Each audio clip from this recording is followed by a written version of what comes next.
All right, folks, it's time once again for the Malzberg panel, and sticking around, as they will all afternoon, is our panelist, Peter Morici, Newsmax contributor, University of Maryland professor, economist, and also C. Edmund Wright. You read him at American Thinker, at Breitbart, and you read his great books. Hello, gentlemen. Welcome back. All right, let's talk a little economics, Peter, if we can. First of all, yesterday's GDP came out, negative growth, but according to CNN, it's not a big deal. CNN Money, their headline, U.S. economy shrinks as opposed to stinks, and said, but it's not a big deal. Then NBC News tweeted, blame old man Winter. Economy contracts for first time in 3 years. They were fighting hard to make sure that that nobody was blamed or no one had a negative perception of something that hasn't happened in 3 years. What's your take on that number? Balderdash. The reality is that where we would expect to see a decline in GDP from the winter, consumer spending held up pretty well. It was pretty strong in the first quarter. In reality, we had a terrible trade deficit. We had a plunge in exports because of the rising value of the dollar against the yen and the yuan that Mr. Obama's done nothing about. And we didn't have a whole lot of investment, not just an absence of residential construction, but other forms of investment, indicating a lack of business confidence. Exports, business confidence, investing for the future, those have very little to do with the climate outside. So in reality, sure, the winter had an effect because it was harsher than normal, and not all of that got caught in seasonally adjustment factors. But there was also a lot of contraction that is very troubling, and we're starting to see it come into this quarter. For example, young people aren't going out to the new home showrooms to look at new homes, and that's very disturbing because residential construction was expected to be one of the big drivers of what was to be a breakout year. Edmund, what you think of the number, and also the spin by at least two, CNN Money and NBC? Well, as far as the spin goes, it's just predictable. As far as the business confidence, what the professor mentioned, I guess I lost my business confidence back in the summer of 2008 when I knew the next president was either going to be John McCain or Barack Obama. And my confidence hasn't recovered yet. Unfortunately, I wasn't smart enough to foresee the Bernanke dollars raining down on Wall Street. But clearly we have 93 million adults not working. We have record number of people on disability. Obviously, the economy, in a lot of meaningful ways, is contracting. I mean, this is just common sense.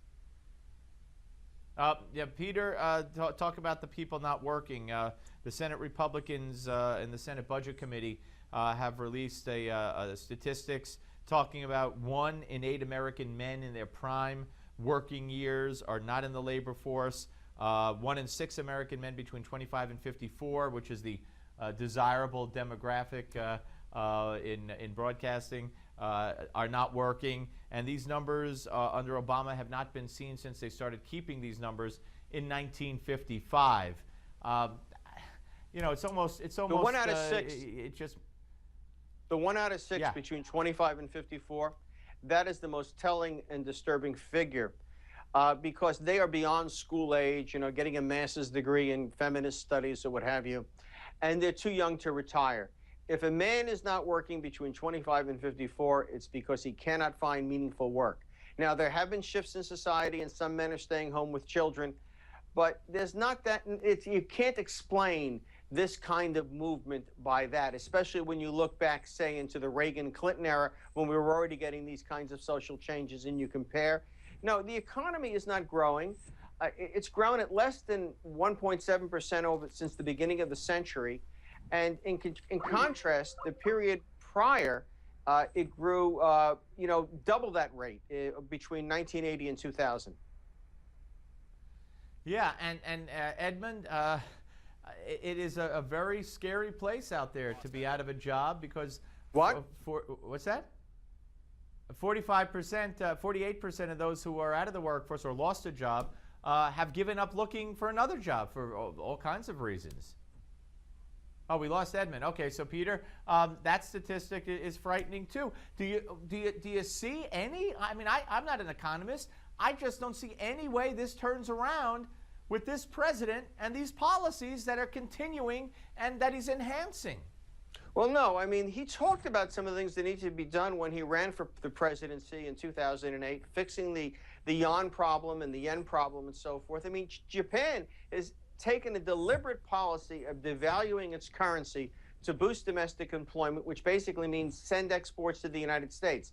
They're going to solve their problems by exporting us their unemployment. China, the same thing. I mean, these are purposeful acts. These are not acts by business decisions or the price of labor or what have you. And Barack Obama does nothing. Secretary Kerry, does nothing. The Treasury Department has it within their purview to do something, and I have recommended steps. Paul Krugman, who's not exactly my soulmate, has recommended steps. And the Peterson Institute, which is considered a middle range, think tank in Washington, has made proposals and suggestions, and they don't even invite us in to talk about them. And we're serious people. This is an administration that's deaf to facts and blind to reason. That's a good way to put it, Edmund. We lost you. We got you back. Yeah. The people who are out of work, they're just giving up. They're falling out of the statistics, and they're going to turn to government. Well, and government makes it way too comfortable to be out of work in our country. I mean, there's a lot of people not working.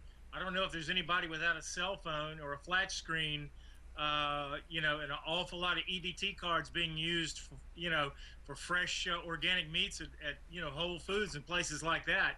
And that's a major problem. I would only disagree with a professor around the edges. We don't vote in Japan and China. I think that if we solved our problems here and exported some of our liberalism, then we wouldn't have to worry so much about what China and Japan do with their currency. Well, gentlemen, stay where you are.